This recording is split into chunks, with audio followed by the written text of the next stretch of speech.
to them. The next session is going to be a panel discussion on microfinance and its importance in driving inclusive and sustainable economic growth. This session is being expertly moderated by someone who's well known to executives in Africa, and myself and executives in Africa, and somebody that we've worked with on a number of occasions on various projects that he's been working with. Chris Lowe is the Senior Advisor and INED. He currently sits on the board of ASA International PLC as one of their INEDs and chairs the Audit and Risk Committee. He's also just joined the board of Ed Partners Africa Limited in Kenya. Until recently, he was I&M Group's PLC's Regional Director for its East African business, which covered Kenya, Rwanda, Tanzania, Uganda, and also Mauritius, and being based in Nairobi. Further, he advises a number of fintech startups in Kenya, Tanzania, and Nigeria, sits on the board of the Scottish African Business Association as an investment committee member, and is also an investment committee member for Zephyr Acorn Fund, the Zephyr Acorn Fund. Chris has got over 30 years experience in financial services and digital transformation, and he's worked with organisations such as Letshego Holdings, Standard & Chartered, National Bank of Kuwait, and Goldman Sachs. So I'd like to welcome Chris and the other panellists to the stage. Thank you very much indeed.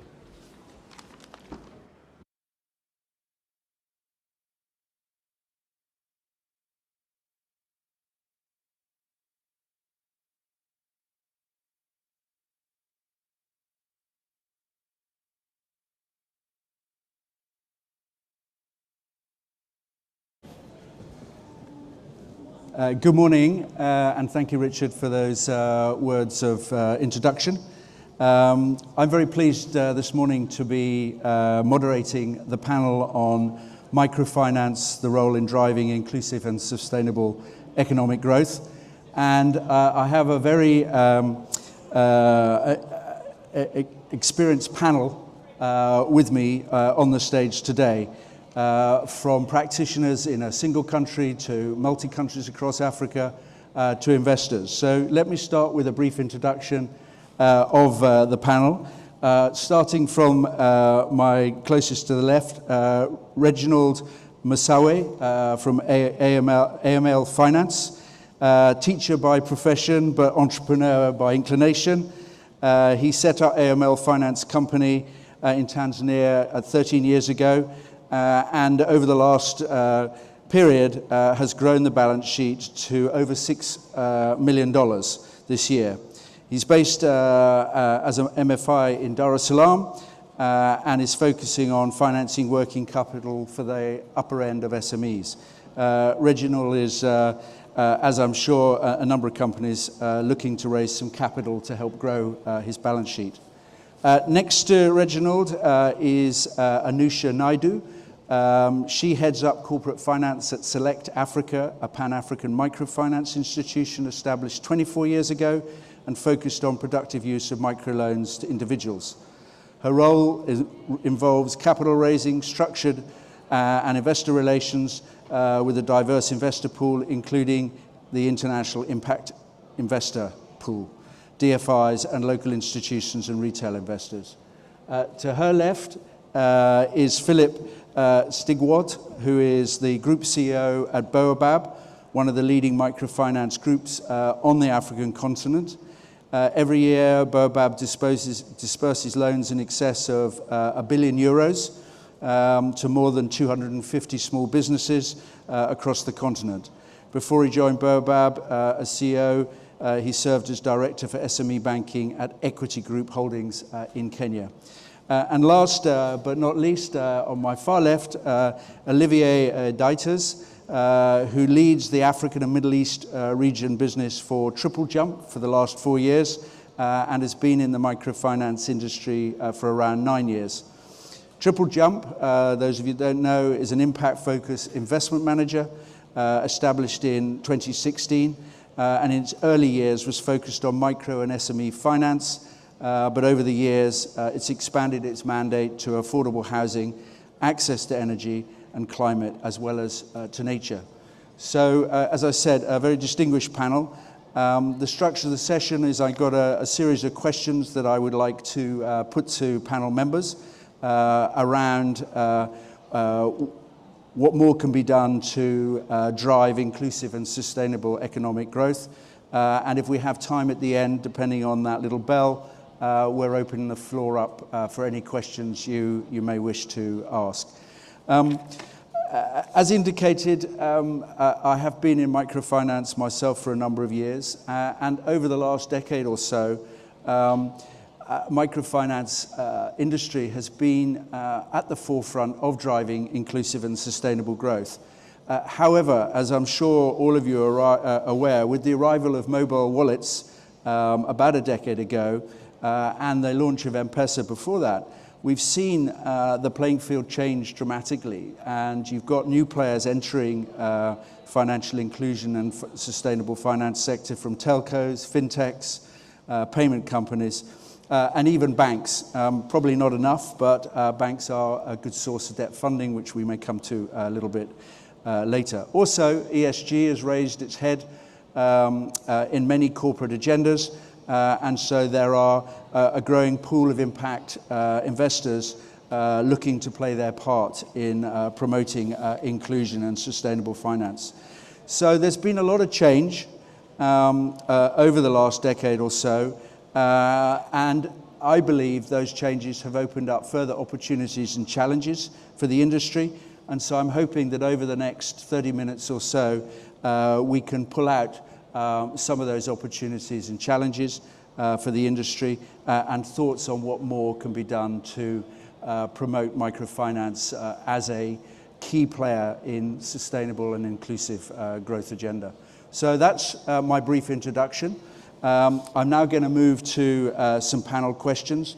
And the first question, which I'm going to work from left to right, I'd like answers from all of them, is under the heading of what are the high-level opportunities and challenges for the industry.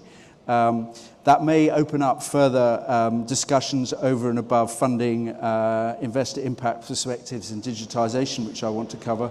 But I think it would be useful to start with a generic question and then build on that in terms of are there any best-in-class players that they could cite, and are there emerging opportunities and challenges that perhaps another speaker's not mentioned. So I hope the panel has got those questions broadly to mind. Reginald, would you like to kick off the session with some thoughts around opportunities and challenges for the industry? Thank you, Chris. It's good to be in London again, and I was here last year and 2 years, and it's getting better every year.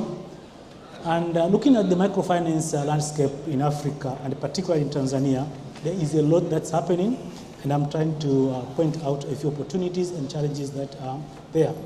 The most important opportunity that I see there now is the economy itself that's growing at about 5%. Prior to COVID-19, it was growing at 7%, and slowly it's going back to the initial growth rate of 7%, 10%. So the sector itself is growing at 20%, the financial sector. So it's a huge opportunity for investment that's there now. Political stability in the country. The country is very stable. It's now being led by a woman, not common in Africa and other parts of the world. But business environment is also improving, and the policy of the current government is actually to improve the business environment quite a bit. There's a young population, not only the number of people, but the quality. It's more educated population that's coming up. So in terms of productivity also, there's a lot of opportunities around there. Another key area of opportunity there is to grow graduation into becoming a bank. So the microfinance also have opportunity to become a bank. And the last one, but not least, actually, is the housing finance. In Tanzania, currently there's a shortage of about 3 million units shortage of housing. So somebody coming to Tanzania interested in investing in the housing, there's a huge opportunity to do that. We also have a number of rooms for innovation, as well as technology is assisting the business to grow. A few challenges that I mentioned very quickly.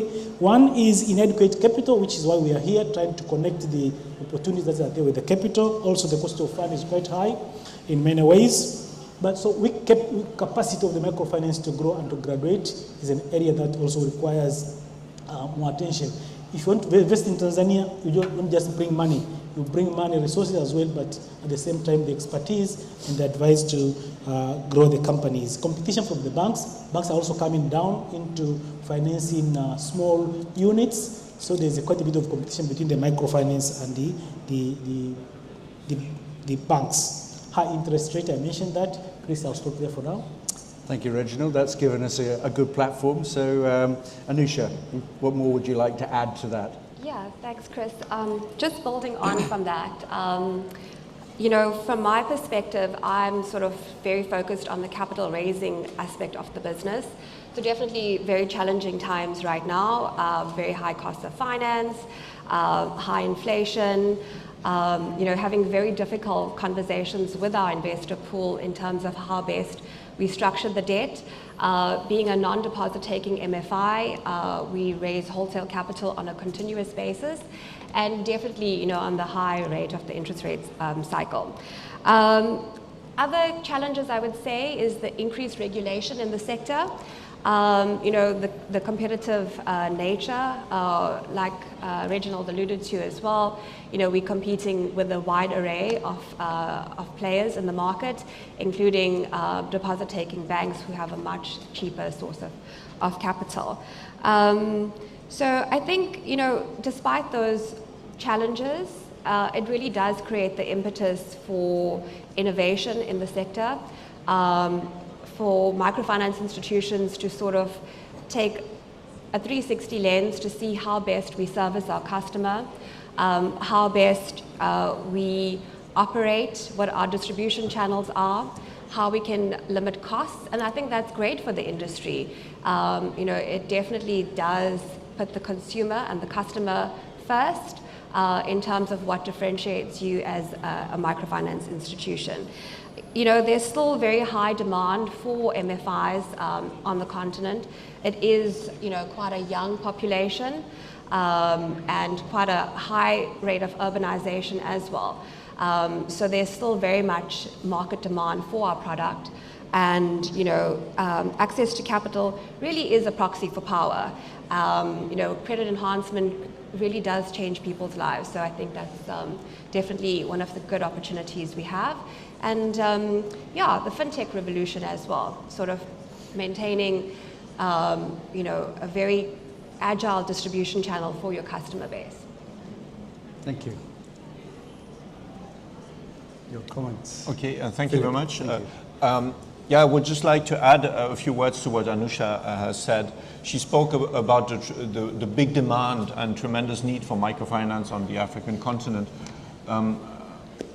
Unfortunately, we're not so many Africans here, but Reginald, you can maybe confirm what I'm saying. But, you know, one just has to think about demographics. So if you take a group of sample of 20 people on the African continent, you have 10 of them are children, and then you have 10 adults. Of the 10 adults, you have one who has a proper job, and the others who just 9 who need to make a living in one way or the other, and very often have a small business in one form or the other. They can be from very small market traders to having a small land plot and being a subsistence farmer or selling their surplus. But these are all, let's say, it's the informal sector, and it's people who live from a day to day and you know, to provide for their families. And that is really the target audience, the target group for microfinance. And there's obviously tremendous need because it's 90% of the adult population, which is one way or the other employed in the informal sector. So the demand is clearly there. Now, what I see as one of the challenges is that I think that the microfinance sector is still in many places a bit subscale. So many of the players are quite small, and slowly some of the bigger players are emerging. And this is I think a very positive trend, because then the more you grow, the bigger you get, the better the economies of scale, and the more you can also provide maybe cheaper loans, gradually start to reduce interest rates, or have a better tech proposition for the customers. So demand is clearly there. But what I see is that there's some kind, after the hype 10, 15 years ago, about microfinance, there's somehow less excitement. But what I can tell you, it's still a very resilient sector. To give you an example, I would not speak so much about Baobab, but I still need to correct one figure which Chris said. He said we dispersed 250 loans. No, it's not 250, it's 250,000 loans to small businesses on the African continent. Apologies. But I want to give an example from Mali and Burkina Faso. When you read the headlines from the newspapers about Mali and Burkina Faso, the headlines are usually not so positive. But what we see, our institutions in Mali and Burkina Faso are doing very well. They're growing. They're not growing like 30% per year, but they're growing around 10, 15% per year and growing nicely, and they're profitable. So the microfinance sector is also extremely resilient because there's demand, there's the need for microfinance. And I think this is a very good example, is take Mali and Burkina Faso. Who would think that these are good places to invest? Maybe more, but Mali is even maybe slightly more challenging than Burkina Faso in some ways, but we're doing good business there. You just need to make sure that you have the right risk management, proper procedures in place, and so on. And then the other element where I see opportunities is clearly in the tech side, like to digitize and so on. But this also requires scale, and everybody's confronted with the same challenges. So it's an opportunity, but it's also a major challenge. There was recently in Jeune Afrique, there was an article about the scarcity of tech resources and tech capabilities. And it's not only in Africa that you have scarcity of tech capabilities, it's all over the world, because all the companies all over the world are going through a digital transformation. So the question is always, how do you find the right resources? How do you actually implement this digital transformation? So that's one of the challenges which I see, but maybe we can talk about that a bit more in detail later. Thanks, Philip, and we will come back to digitization and scale of economies. And last but not least, Olivier, an impact investor perspective, I think, is important with how appetite and focus has changed over recent years.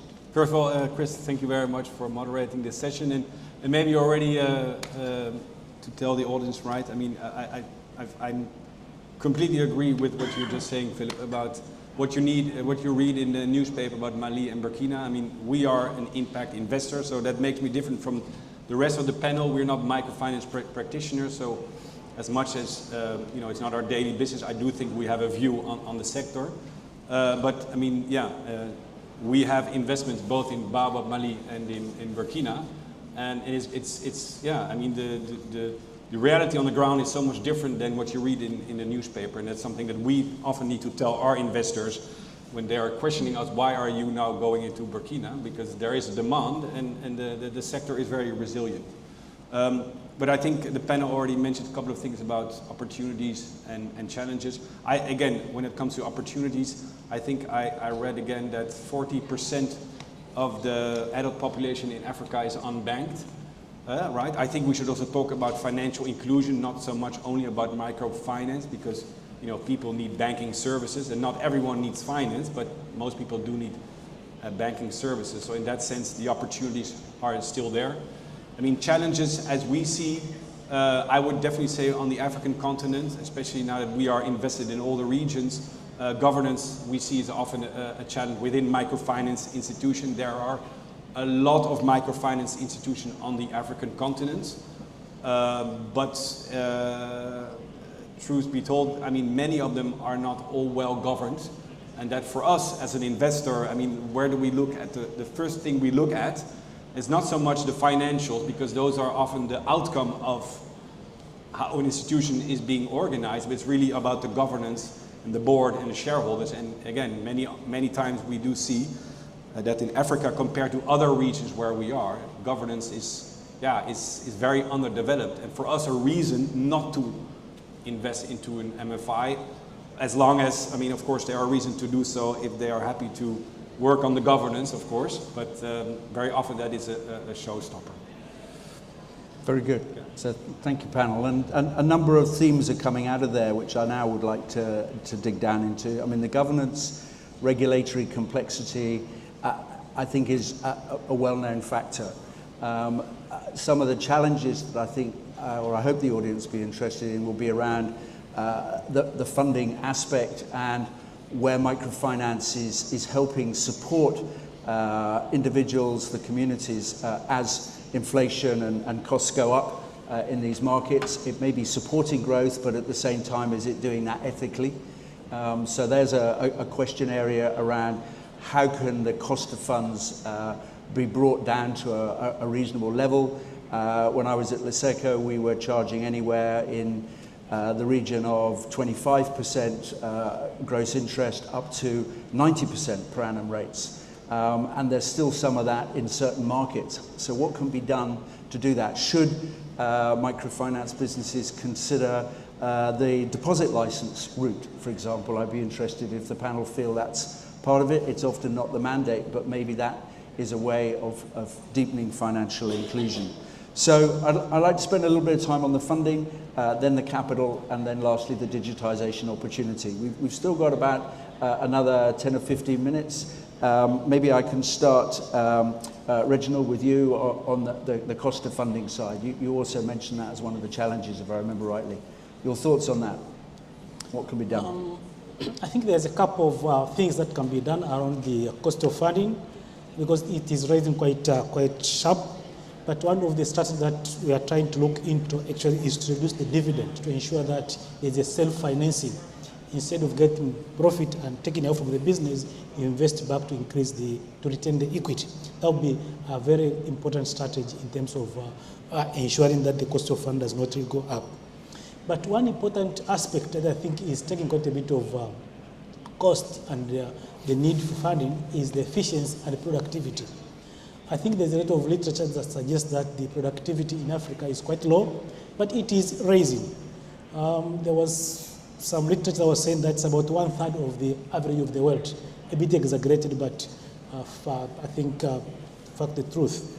So in terms of ensuring that the cost of funding does not affect you much, one has to look into ensuring that the individual productivity also increases with time, so that you have experienced people who can manage bigger portfolio, and then to ensure that the cost goes down as well. Innovation and technology, which you still talk about it, but that would be an important aspect in terms of also ensuring that there's efficiency, there's productivity.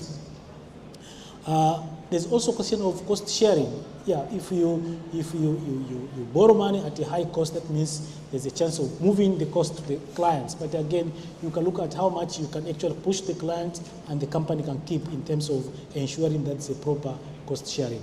Thank you. Okay. Yeah, Chris. Anusha, yeah. Yeah, I mean, I think it depends very much on where you are in the cycle and the market.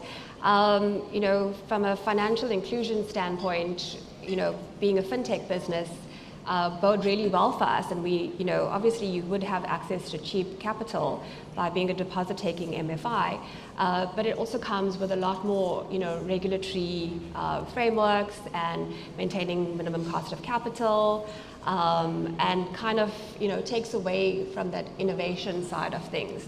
So, I mean, obviously at this end of the market, us as a team are always considering, should we look at, getting a deposit-taking license and being able to negotiate better funding terms, given the cheap cost of deposits that you have.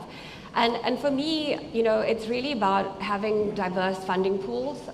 So one of my mandates is definitely development of local capital markets.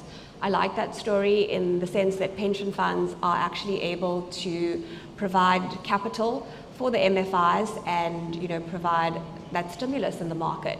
Often is the case, we've created capital market instruments, with listed bond programs and creating that whole value chain and infrastructure as well, with capital market lawyers and, transfer secretaries and brokers and stuff like that. So it kind of then creates that whole market cycle, and you're able to then, provide market stability, which provides a cheaper cost of financing in these most challenging times. I think, what's very key for us as well is having those difficult conversations with our investor pool. Sort of, boots on the ground, what's actually really going on, and looking at different structures that we can work on with our investor pool. I mean, my key focus right now is not to tie us into, too longer dated debt instruments, and the last couple of years that's all I've been trying to do, sort of get longer dated financing. The fact is that I don't want to lock myself into high interest rates in the cycle. So different conversations we've been having with our investor pool is a little bit more on the structure side. So kind of having pricing resets, looking at variable rate instruments that are linked to, T-bill rates, etc. And if it is longer dated financing, probably doing like 18-month, 2-year interest resets. The other key thing I think is also, the cost of hedging. Often is the case if you've got hard currency financing from DFIs, impact investors, you as an MFI have to hedge that out. And for our specific institutions, it becomes incredibly difficult and incredibly expensive to do. So we've been also focusing on our investor pool to try and provide us with local currency funding, and with their bigger balance sheets, their scale of trading on a day-to-day basis, being able to negotiate much better rates with hedge providers. That's also been quite an interesting perspective. Very good. Philip, do you want to make some comments? I believe you're a credit only, so...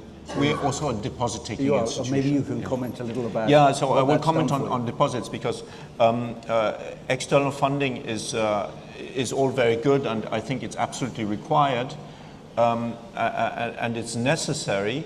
But as was mentioned, we're in a context where interest rates are increasing.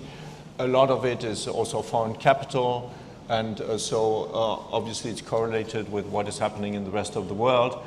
But from a local perspective, there's this tremendous need for funding for the microfinance sector in general.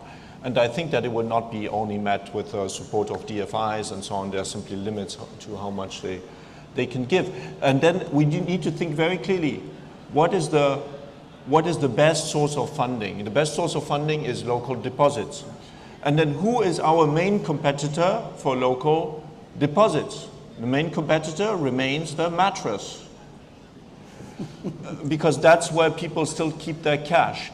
If we're talking about the informal sector, because that's the target group of the microfinance sector, is the informal sector. Where do people who operate in the informal sector, where do they keep their savings? Where do they keep their cash?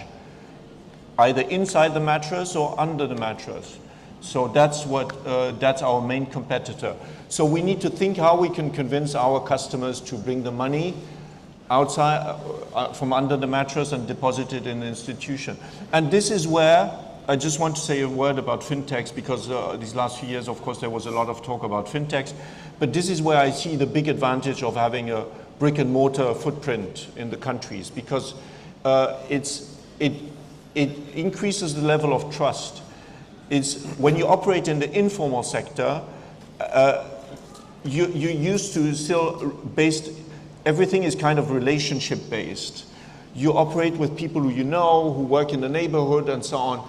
And it's not a very trust-based environment. It's based on a close circle of people you know. For example, you know a banking agent, you know the bank branch, you know the MFI branch, and that's where you go and deposit the money.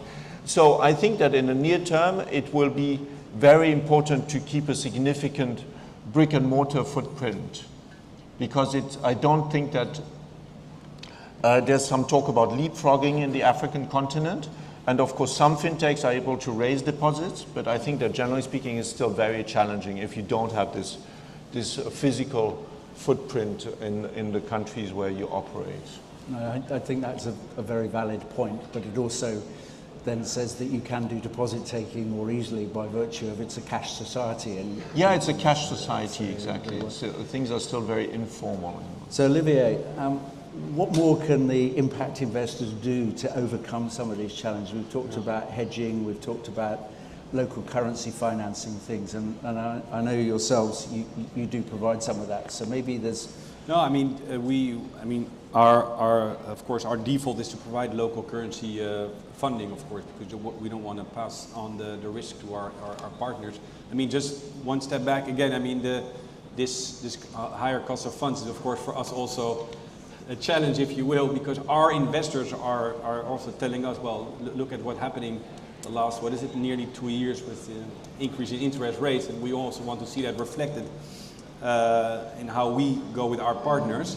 And I can see that in the African continent, that's definitely not the case. So the risk-return balance is even getting more skewed. So yeah, that is a challenge. So what we try to do more, I mean, I would, and if we can keep it in this room, then I would suggest not to go for a fixed term too long, but for a floating rate. That would be just one suggestion. But again, you did not hear that from me. But other than that, no, I mean, what we try to do is, of course, also come in with technical assistance in supporting our partners, right? I mean, of course, our primary role is to provide funding.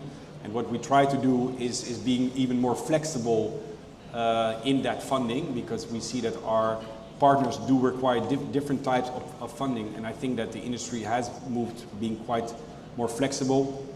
Maybe just a sidestep, I think, you know, in COVID, you know, the group of MIVs came together and have provided some form of flexibility.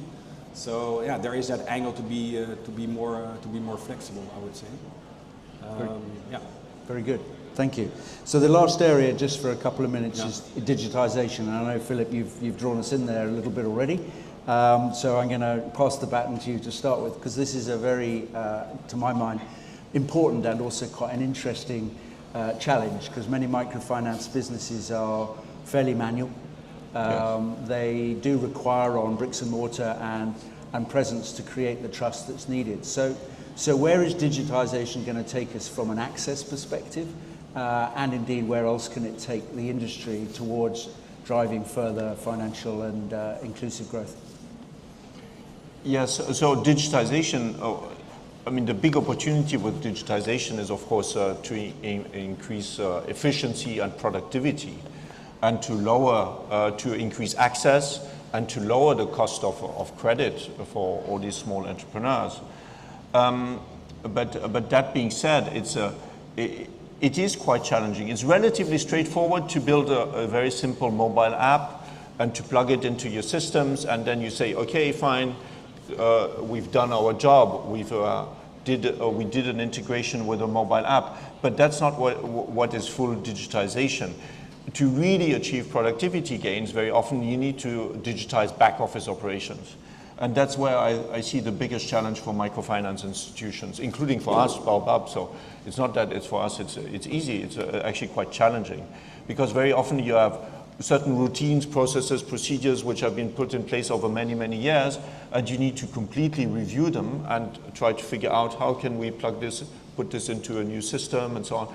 You need to have very high-level technical skills, people who know exactly how to describe the processes, write the business requirements so that then the coders know how to code the program and so on. It's quite challenging, and what we see is there's not enough people with the right skills to do it. It's not only the microfinance sector in Africa. You would go to any high street bank in the UK, it would probably be exactly the same thing. So not enough coders, not enough people who know how to write business requirements for tech developers and so on. And that's where the bottleneck is. Now, what I see is that in the medium to long term, this will of course lead to consolidation of the sector, because it requires significant resources. But once you've done it, we hope that this will lead to serious efficiency gains. So then it gives us a real competitive advantage. But I think it's very much still a work in progress for most institutions. Some institutions have, most institutions have digitized the front-end interaction, meaning you can make mobile money transfers, you have mobile apps and so on, but it's not, the back end has not been fully digitized yet, so very much still a work in progress. Very good. Anusha? Yeah, I think for us it's pretty key in our business model.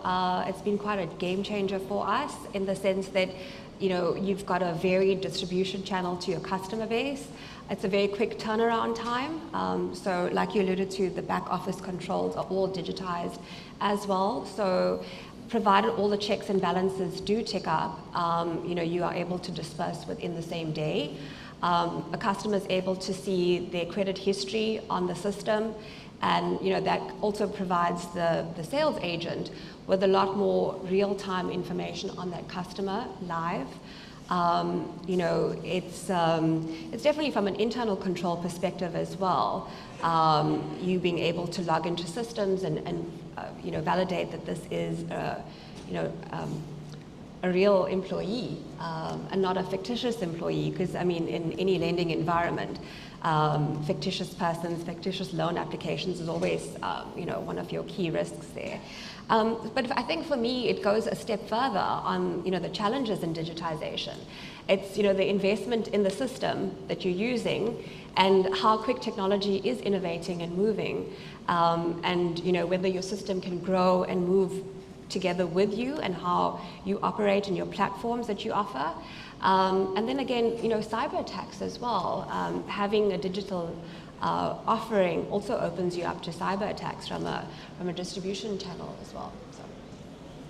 So very good. Any other comments from my panel before I open the floor up? Is there a roving mic out there for questions? Can I make a quick comment? Yeah, please, Reginald. I just want to give you an example that technology and innovation is changing the financial sector landscape. And a very good example is what happened prior to the COVID-19 and what happens after the COVID-19. The banking sector before the COVID-19 was growing around 10%, but post-COVID-19 was growing at 20%. Why? Because of the challenges that they faced during the COVID-19. And then they started digitalization using the technology in terms of doing the marketing, in terms of disbursement, in terms of collection. So yes, digitalization is key, and it has really transformed the financial sector in many ways. Thanks, Reginald. So I'm going to open, we've got just under 5 minutes, so we can probably take a couple of questions. Any questions from the floor? Gentleman here, Carl. Good morning, everyone. My name is Carl. I represent a firm called Ashcroft & Gray, based in Mauritius, and we arrange funding for microfinance institutions. So very interesting discussion about cost of funds and range of funds. And to hear your views, Anusha, I completely agree with you in terms of the challenges around that. But I think, you know, what we are seeing is that there are some impact funders who are willing to give pricing breaks if you meet certain ESG sort of criteria. You know, if your portfolio is skewed towards women, towards the youth, SMEs, instead of just, you know, the normal deducted source type lending, or if you're going to go into the energy transition or low-cost housing, there are funds out there that can actually give you pricing breaks if you meet certain markers. Then I would sort of push back against Philip in terms of in Africa, the mattress is no longer your biggest competition. It's now the mobile wallet. All right, Chris, you live in Kenya, or you lived in Kenya. You saw the success of M-Pesa and M-Shwari. M-Pesa is now like the biggest bank in Kenya without having a banking license. And people do trust it. They have, I think, they lend $2 million a day from the mobile wallet. And they have more than, I think their volume of transactions is more than Western Union worldwide on one network. So look at the mobiles. That's where your biggest competition, not even the banks. Thank you. So not really a comment, a question, more a comment and something. More of a comment. I think the mattress one, I'll push back on that, yeah.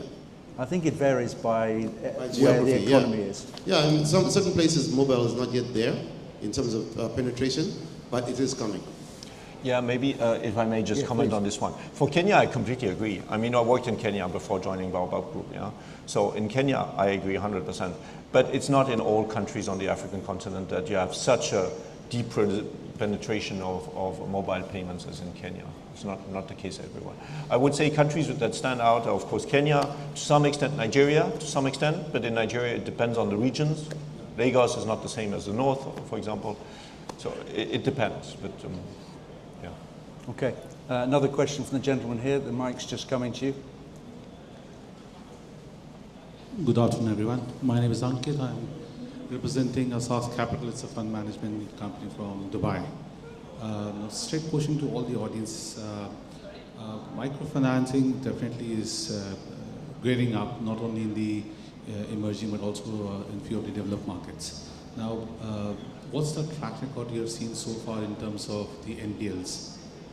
And a lot of these emerging markets doesn't have the rating agencies, as Anusha mentioned. You have something of your own, or do you rely on the banking parameters for deciding on the credibility of any individuals? I wasn't quite sure. Didn't really hear us. Did anyone get? I think Sorry, that's a I question didn't on really- the question. We're not quite sure what you're asking. I'm asking about, is there a track record you have followed for NPLs, the non-performing loans, when you're giving to these to individuals? And what I learned is that the interest rates are between 15 to 90%, which is really surprising and shocking. So what are your target audience and what is the NPLs against them if you're charging such a high interest rate?